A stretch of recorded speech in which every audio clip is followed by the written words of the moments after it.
the most annoying thing is creating blooper reels. I know. Because I have to copy and then put them in another place. And then, like, my editing skills they're okay, but they're not great. No, I do get it.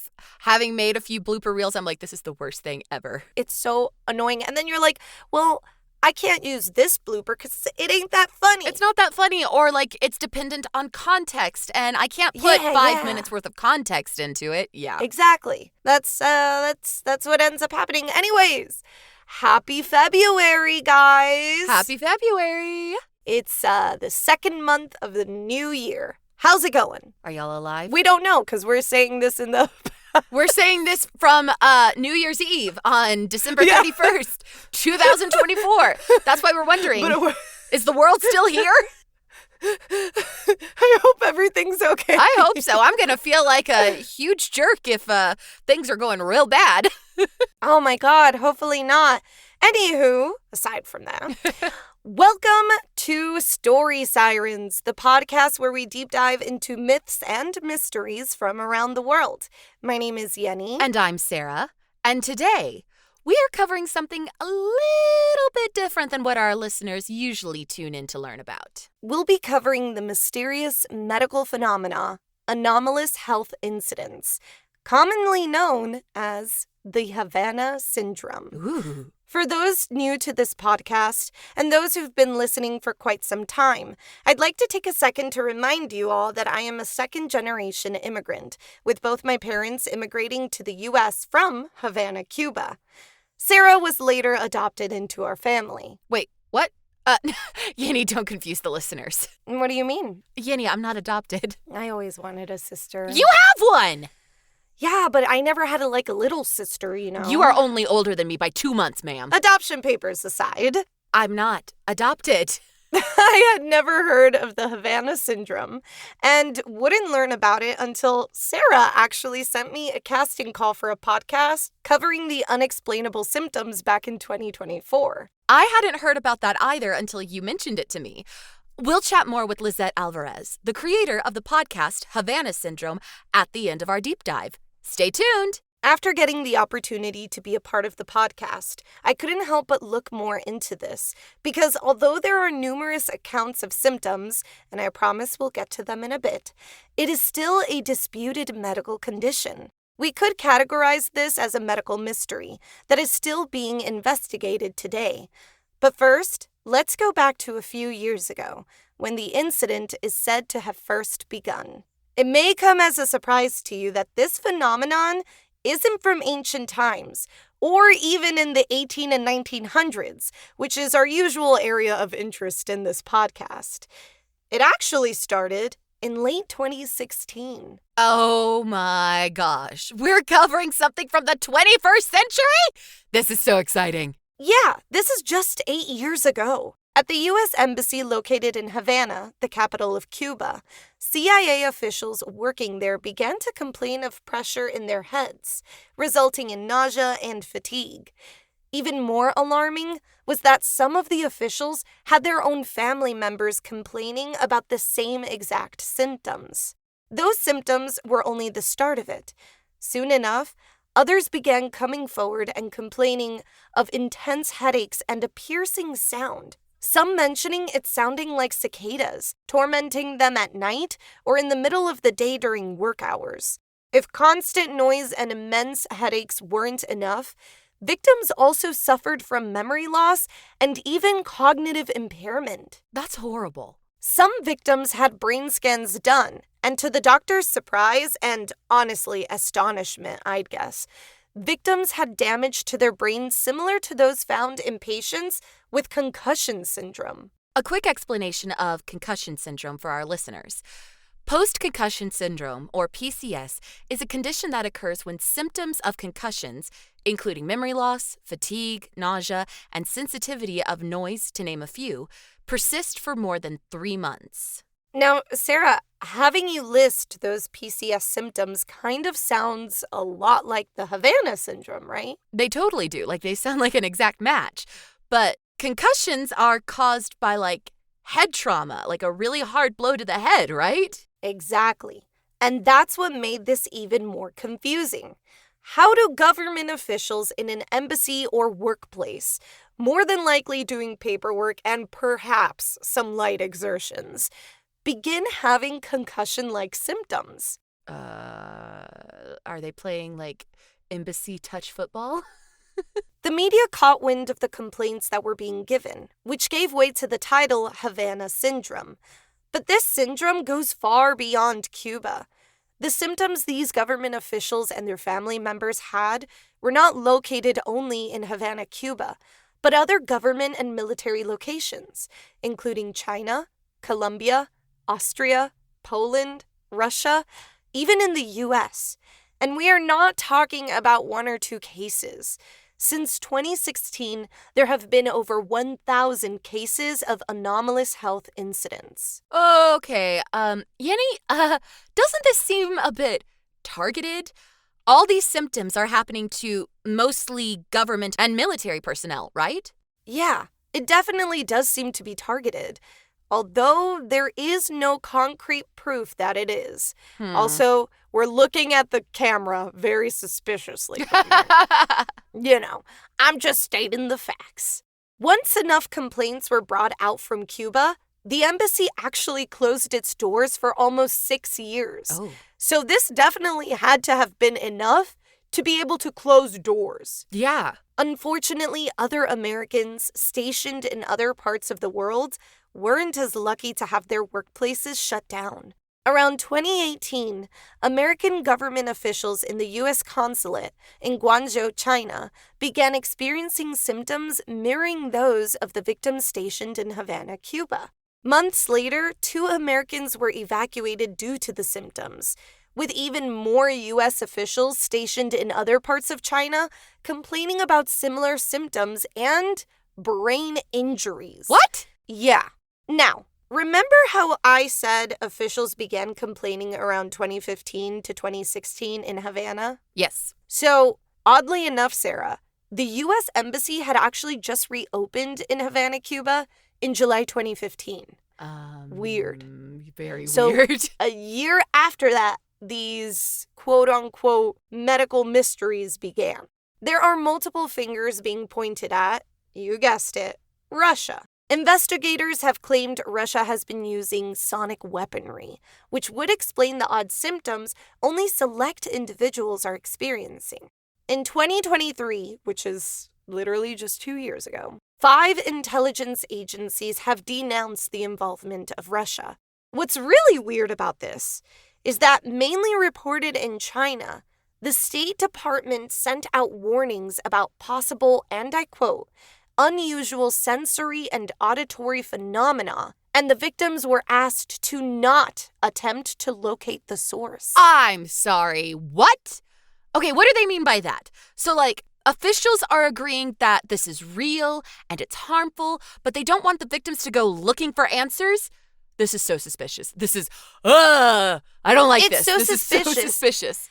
And it could fall onto any type of category, right? Because it's, people say Russia. You could also say it's aliens. You could say there's so many things. And it's obvious that it is being targeted because we're talking about only government officials. And their family members, too. This is so weird. Over 15 intelligence agencies have investigated or still are investigating this syndrome.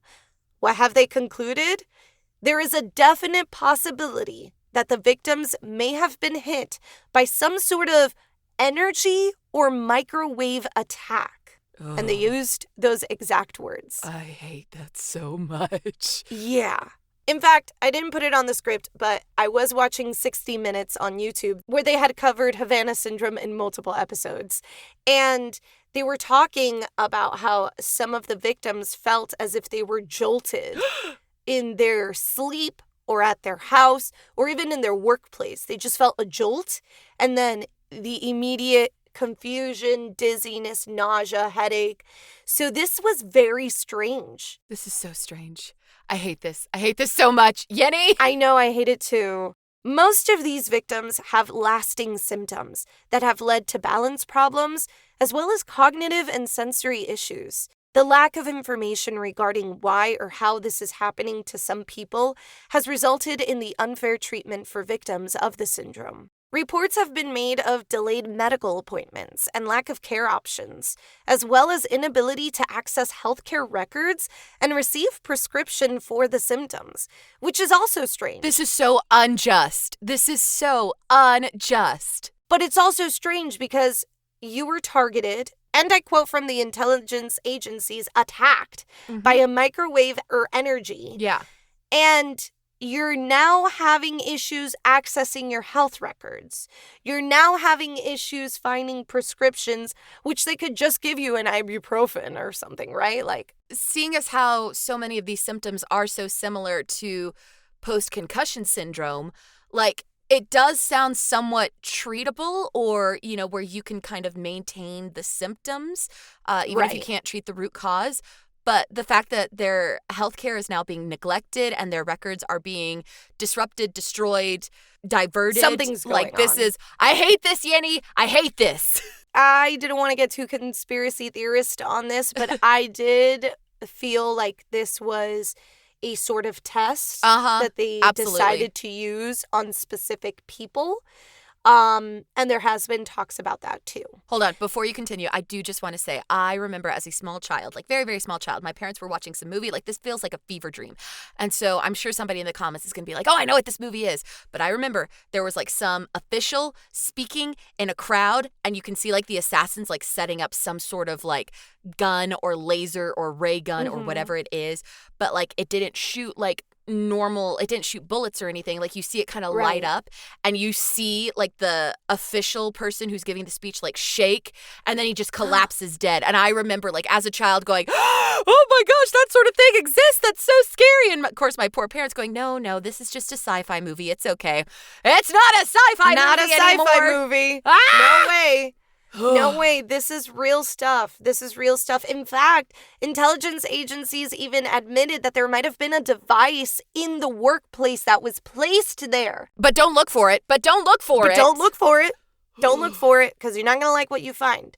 Now, as of July 2024, over 300 Americans are still experiencing symptoms and looking for answers.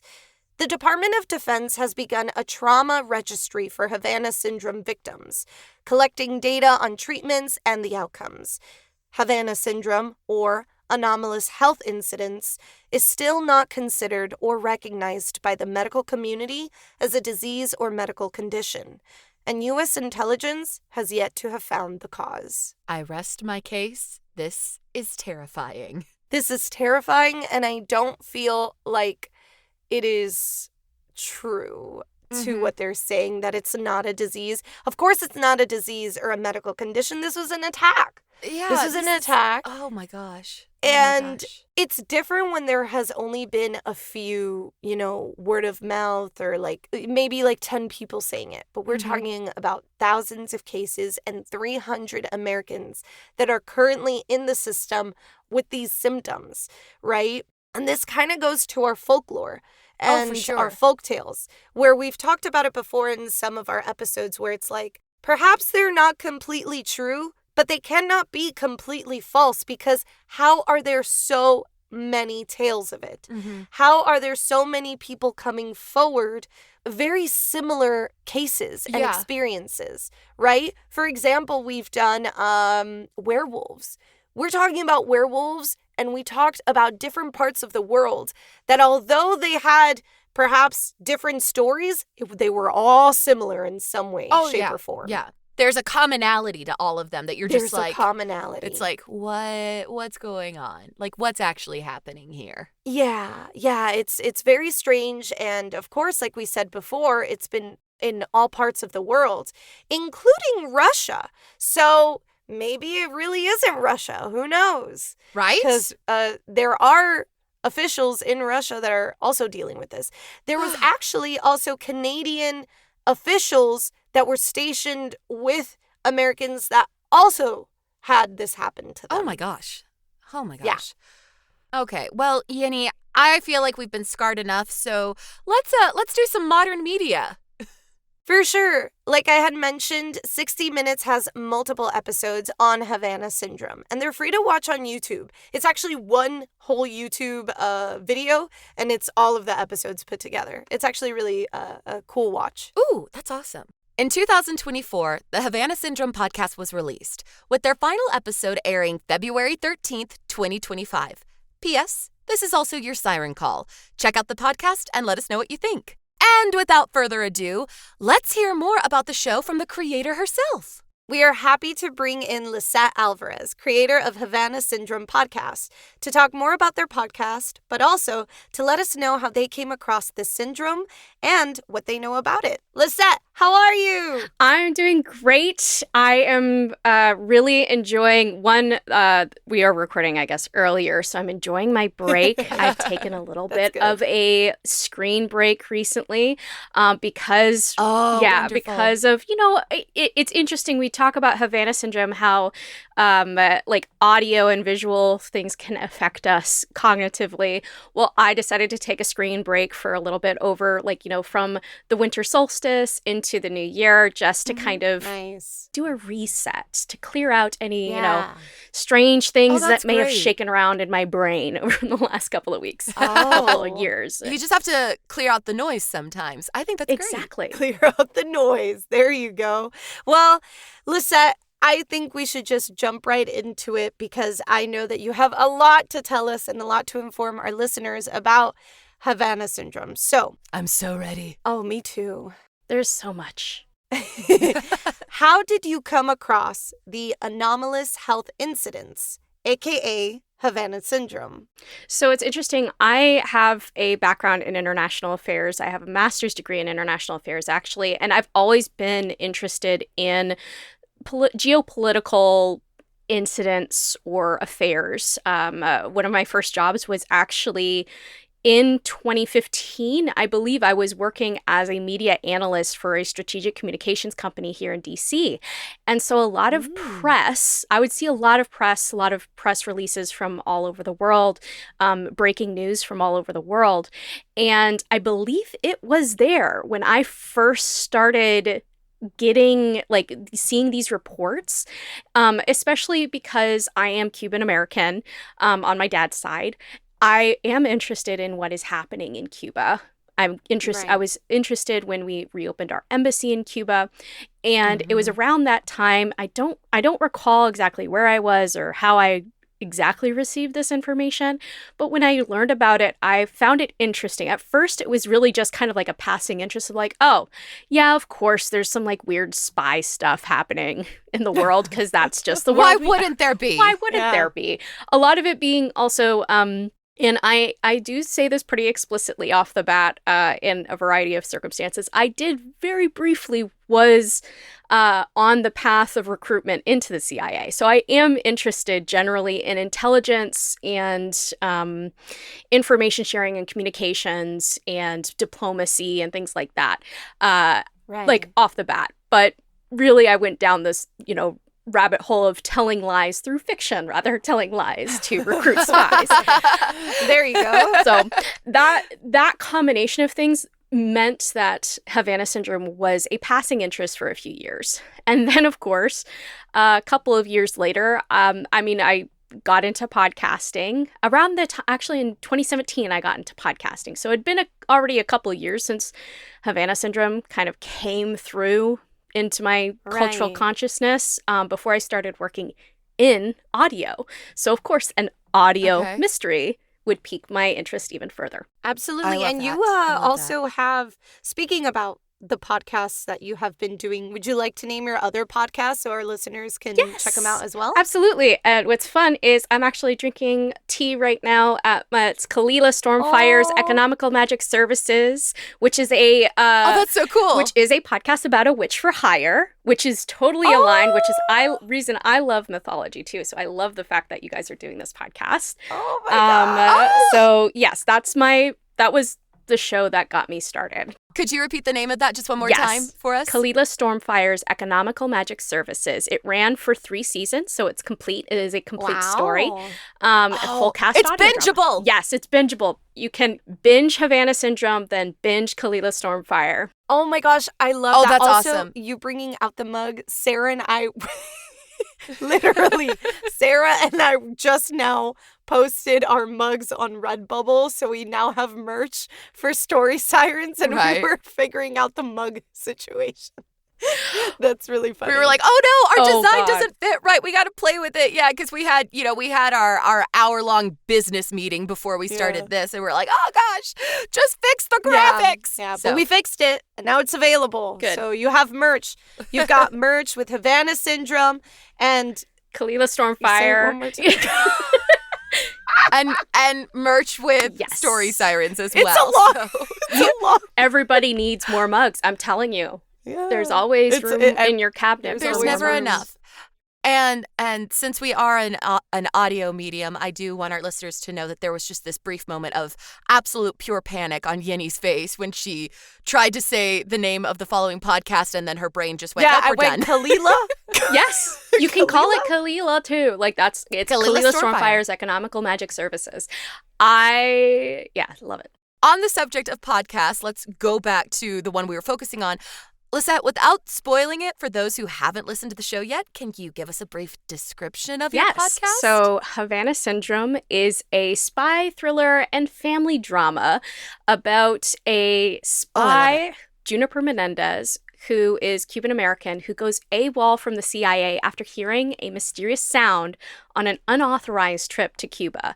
Now, the story focuses on her family, specifically her two siblings, who receive a voicemail from Juniper and then decide to go and try to find her. So this takes them across a variety of different borders and ideally across a variety of different mysteries, escaping federal attention in the meantime. I love this. Lisette also made sort of a scavenger hunt online. I want Yes. to talk about that because that is so cool. It's not just online, it's also in person. Oh. By the time this episode releases, it will have a 3-city geocache. What? Oh, that is so awesome. I have not done geocaching since I was like fresh out of college, but I remember for some reason like all of my friends and I were just like, this is the greatest thing ever. We are pirates seeking treasure, because we were all nerds. But this is so exciting. Exactly. So can we talk about geocaching? Yes. Because I've never done that before. I have no idea what that is. Oh, it's great. Lisette, tell her. Yes. So geocaching is essentially like real life scavenger hunt. Usually, traditionally, there is a cache. So that's cache, C-A-C-H-E, not cache, C-A-S-H, because I don't have that kind of money. But That's why people in Miami don't do it. yeah, because there's they no think cache it's at the end. cash. Sorry, it's not a real treasure. Not a real treasure hunt. Sorry, but geocaching usually it's hidden. It's a hidden box or a hidden item. Sometimes it's disguised as a rock, or I've seen really cool geocaches that are like bolts, like those big bolts that you put on like telephone poles or whatever, and you can actually they're magnetic. You can take them off, and they're like fake bolts, and they have like little things inside of them. Usually, the rule for geocaching is if you take something, you have to leave something. But there's a lot of different types of geocaching. Like that's a traditional geocache. Non-traditional geocaches, it could be all sorts of things, right? It's basically like a scavenger hunt for like some kind of treasure you find at the end. What? So that's what geocaching is. What? This is the coolest thing ever. It's awesome. Yeah, and you can find like the pinpoints of like where different geocaches are on like an app. Because I know a lot of people like when they're on road trips will be like, I wonder if there are any geocaches in the area. Because they'll be like, oh well, let's go find it, and they'll look at it and they'll take a picture of it and think it's really cool and they'll put it back, or they'll take that and replace it with something else. Because the pinpoints still stay, and so that's why it's like the rules for being polite in the game is leave something, because the point will so that remain. someone always has something to Yes. get. Yeah, so mine's a little non-traditional because it has things that people can take and then things that people can't take that'll just like be left behind. It's just be there. And just be there. Ideally, every position will have the ability to be able to replenish things if things like they're just like little cheap little things that are associated with the mystery of Havana Syndrome. But it's the thought. Yes. It's the thought and the adventure of it that Yes. makes this such a cool, like adventure podcast, Mhm. mystery thriller for people to listen to. Exactly. Oh, I love it. I think that's so awesome. Yeah, it's definitely something new. I've never really done this type of thing before in my storytelling, where I had like some kind of physical puzzle related stuff. It's been really fun to kind of incorporate that into the story as well. And I found that a lot of people really enjoy it. I was going to say, have you been getting feedback? Yes, there was Oh, that's actually someone great. just now. So only one of the geocaches. So as of this recording right now, in the beginning of January, there's one geocache that is live. And I can say it is in Memphis, where I had my artist residency where I produced Havana Syndrome. We have a secret forum as well Uh-huh. to help get people help to find the geocaches and other puzzles. And one person just responded like a week ago saying, I have a work trip coming up in Memphis. I'm going to try to find the geocache. So that's awesome. people are engaging and they are solving the puzzles. That's another thing too, is like within the story itself, I want this feeling a little bit, obviously we're dealing with like heavy geopolitical issues in a lot of ways in the story, and real life issues in the story. I really wanted to infuse a little bit of joy, and I feel like the geocaching and the puzzles really do kind of get people excited about learning. It's how to interactive. think. Yes, Yeah. exactly. Oh, that's so awesome. That is great. Lisette, let's say that someone wants to learn not only about the syndrome, but also about the victims, which we recently just told our listeners about that in July 2024. There's been over 300 Americans that are still experiencing these symptoms and looking for answers. If they want to learn more, where should listeners start? So there are quite a few pieces of media floating around, real pieces of media and podcasts, actually, like journalistic, investigative journalists. There's The Sound. That's a podcast that was about Havana Syndrome, beautifully sound designed and released, I believe, 2 years ago now. There's also a Havana Syndrome is another podcast that is, I believe, Vice did a podcast on Havana Syndrome. So if you're interested in other audio related podcasts about or audio related stories about Havana Syndrome, I believe a couple of them also do interview stated victims or public victims or even sometimes protected victims of Havana Syndrome. There's also there's a couple of 60 Minutes episodes too that are also. I saw those. Yeah. And actually one of our actors who plays a victim in the first episode of Havana Syndrome, both the actors did. I asked them to please watch these episodes so you can get an understanding of how these people act and the kind of stories that they tell about their experience. I remember a part of the 60 Minute that I was talking about a victim's experience and how it was the victim's wife. So this was a family that also was going through this. She said that she was sitting on her couch and she just felt like a jolt. And then all of a sudden, she was like dizzy, started hearing noises, having problems balancing, and it was out of a jolt. Yeah. And other victims sort of had the same kind of, story to tell. Yeah. That they just felt something random and then they just stopped, like as if they were like frozen. Yeah. Crazy. Exactly. And Crazy. sometimes they described it a lot as like there was a beam and they can enter the beam and then leave it. I think there's a couple of stories like that. And when I thought about that, we do have, we already, like, it's not quite a mystery. We know we do have, humans have developed sound or sonic weapons before. Like, Right. it is just this particular type of repeated attack on and targeted attack on individuals is what is disconcerting, especially in our own home. Like, use as a type of targeted weapon or almost like whether you want to call it assassination type weapons or like very, very specific versus things like sonic weapons now using it as crowd control or in war scenarios. We used sonic weapons in Iraq, for example, and some other places have used it as a way to disperse crowds. This being targeted is very different, and I think that's interesting from my background in understanding geopolitics and conflict, international conflict.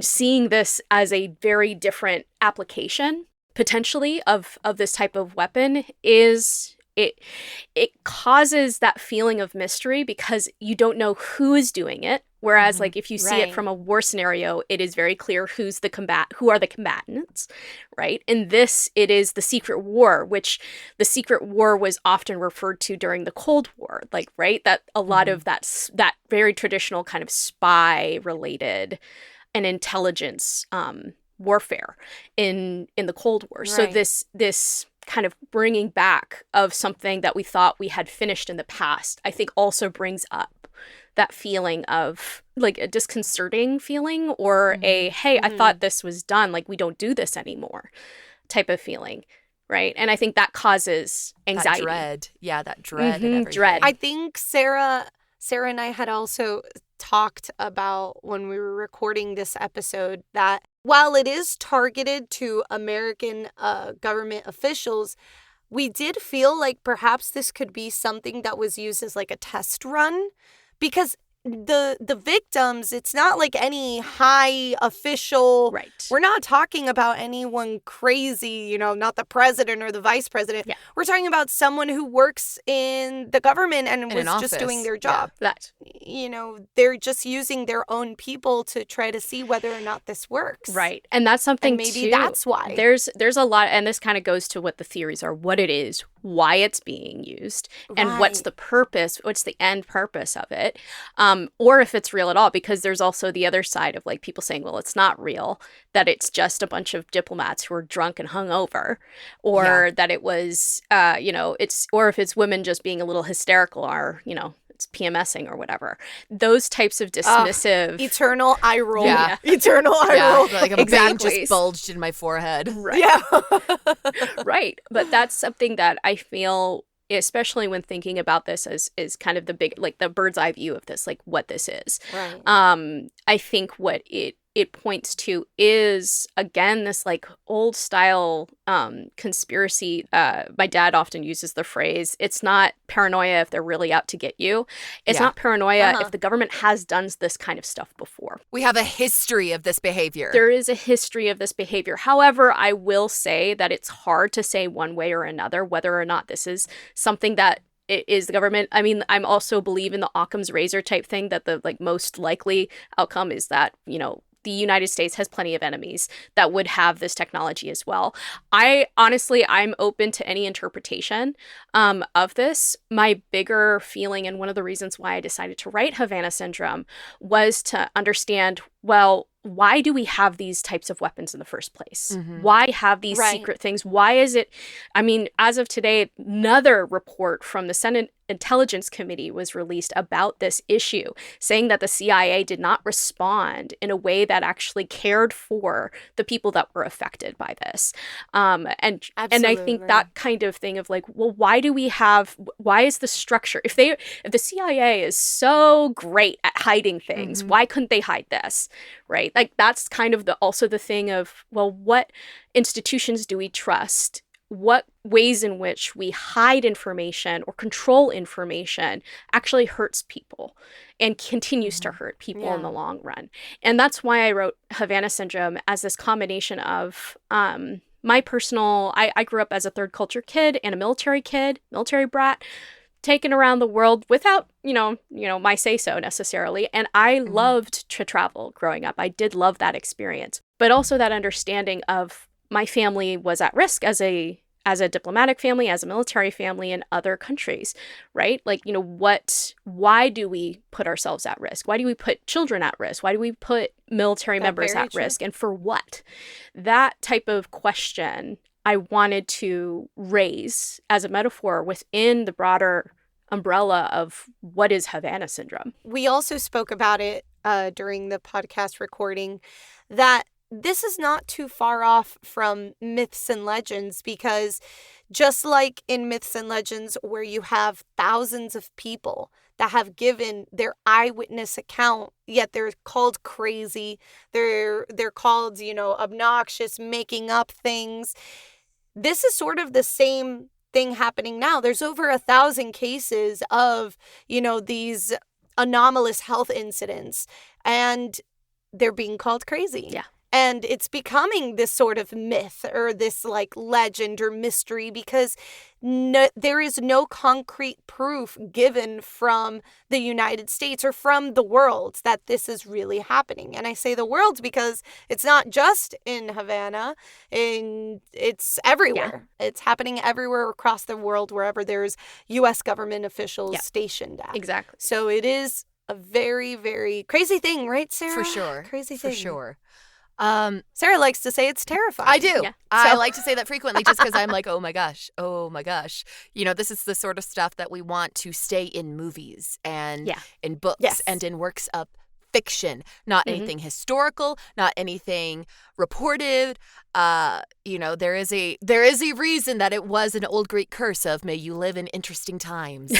So, very true. Very true. Finally, I know we've kind of gone all over the place, but we can keep going all over the place. What else would you like people to know about Havana Syndrome? Feel free to go ham. Is there anything that we have missed or that you were like, by the way, this is absolutely a must know?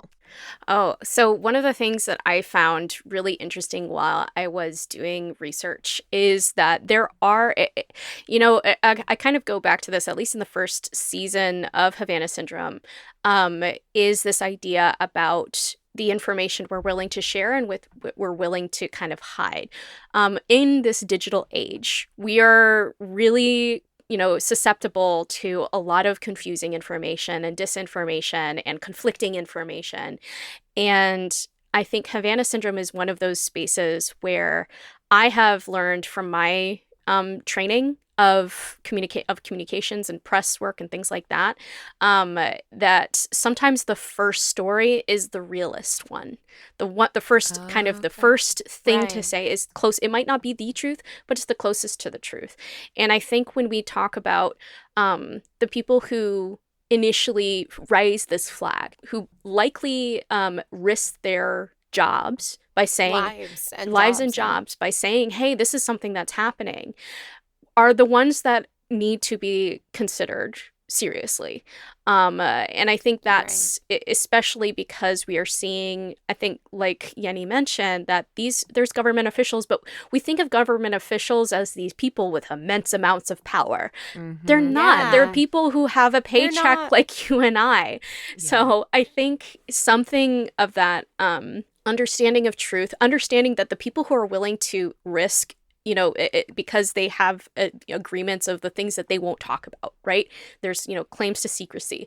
There's reasons why we have whistleblowers, and we have whistleblowing laws here in the United States to protect people who are willing to say, hey, something's wrong here. And essentially break their vow of silence, break their vow of secrecy, I think is also something we should really consider when we consider censoring ourselves and censoring other people's stories, right? I think that's also another lesson of Havana Syndrome that, again, I'm also a huge fan of myths and legends. And I think sometimes, you know, truth is stranger than fiction. Yeah. And when it comes to stuff like this, of these like modern legends, modern myths, there's a great podcast called Digital Folklore that also gets into some of these things too, of where the digital kind of like where digital communications really enters into this. And one of the things they talk about is how we often construct bigger stories and bigger conspiracies to hide the initial truth that actually started the myth in the first place. And I think with Havana Syndrome, and maybe I'll be on my soapbox for this, is to really consider where the truth is coming from, what truths does those messages serve, and how can we truly sit and support the people who are affected by this, and not just continue spinning stories. Wow. Absolutely. Okay. Wow, that was beautiful. Thank you. That was beautiful. You got me misty-eyed there. I was like, wow, it's true. Wow. I have nothing to say, which is a first in this podcast. Well done. Well done. You got her speechless. Don't worry. I'll bring Yenny back to say more things on Havana Syndrome as la tía. Perfect. Yeah, la tía y la abuela. La tía y la abuela. Oh my God. My favorite thing My favorite thing was, actually, Sarah was the one that showed me your casting call.